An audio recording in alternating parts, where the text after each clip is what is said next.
I say that this is not political, right? Issues of social issues, economic issues, demographic issues. Let that be, all right? But this is not a political rally. And this is also not a xenophobic rally. We are anti-xenophobia. All right? My best friend in school is a Malay. His name is Mustafa bin Ahmad.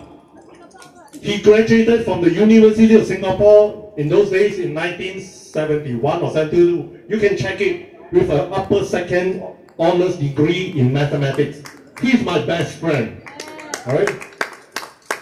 And when I was in politics previously, my best friend is also a Malay. He is Jufri Mahmud, currently chairman of the SDP. We have no hang-ups with having Malays and even Indians as our best friends.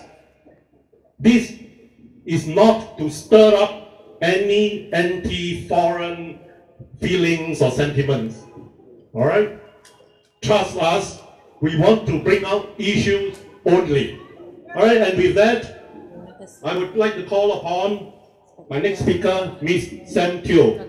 She is again a very young Singaporean and very concerned. All right? She runs her own small business, but she feels concerned enough to speak on our stage today. Sam?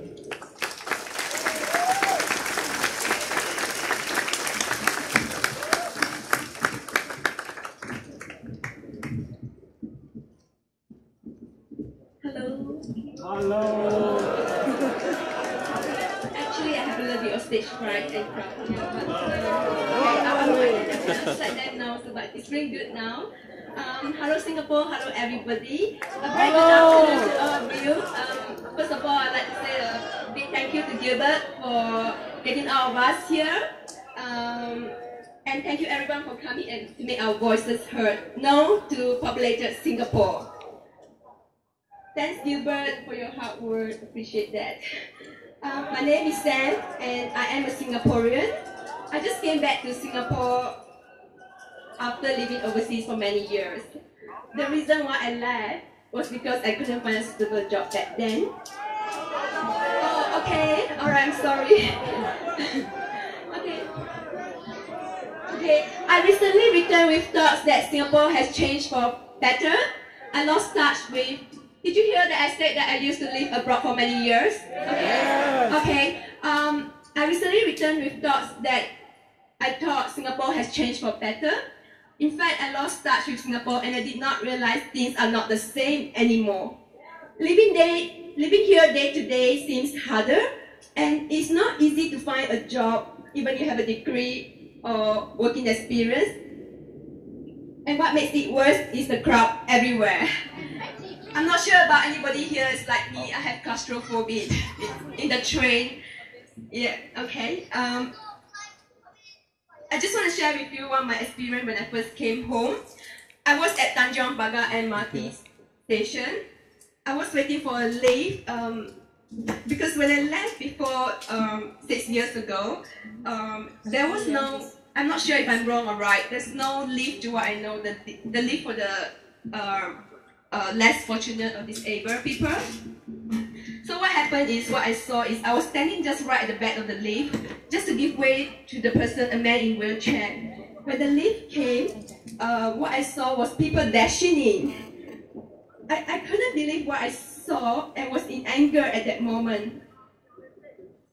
Right, I cannot accept that this is happening in my lovely country.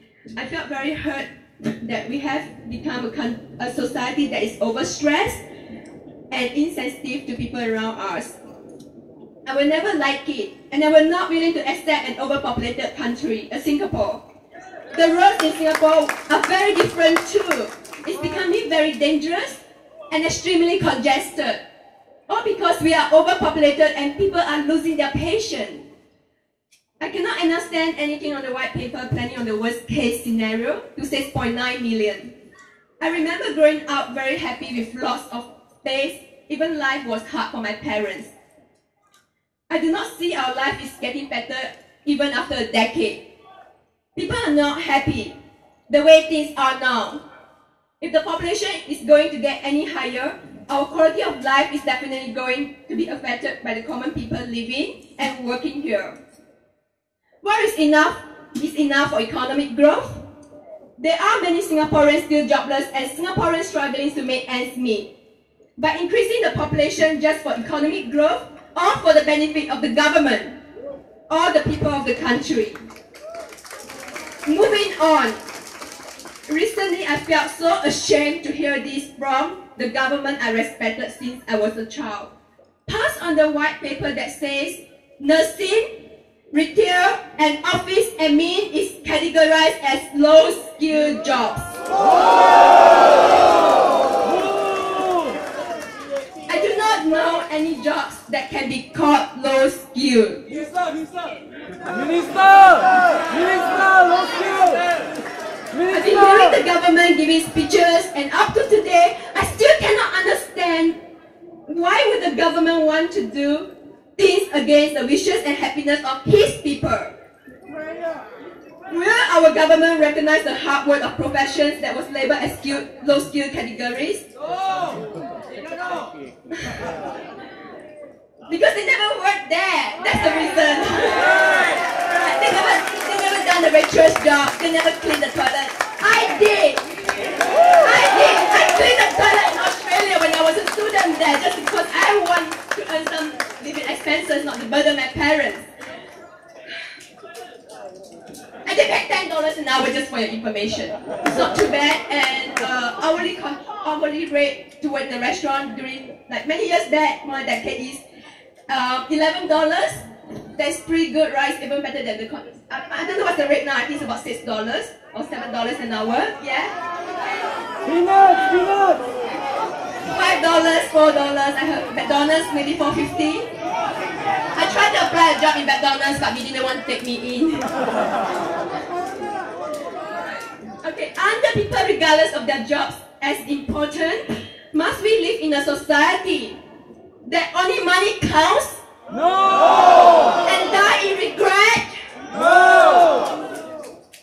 Our country counts on unity for people with the same goals and dreams for the people that we want. This is the reason why we are here today. I'd like to share the following. One tall tree does not make a forest. Unless other trees grow to the same height, you cannot have a large growth.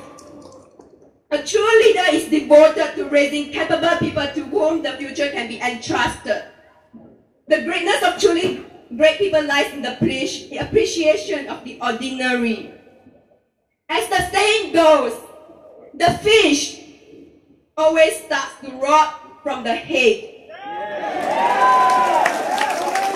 Therefore, the role of the leaders is important.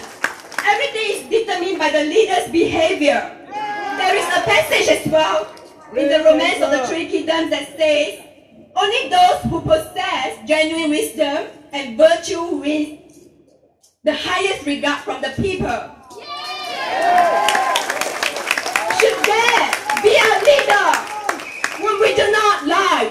No! All we have to do is to determine not to follow them. We need to have leaders that genuinely connect to the people, leaders who will make everybody feel comfortable and at ease.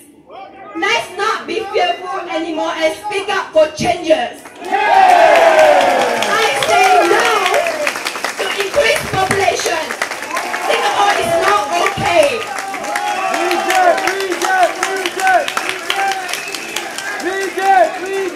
Please be mindful on the roads and be vigilant on the crowded MRT and stations. We had many incidents this week. Fire broke out and broken trains yesterday. Give them a B+. Woo!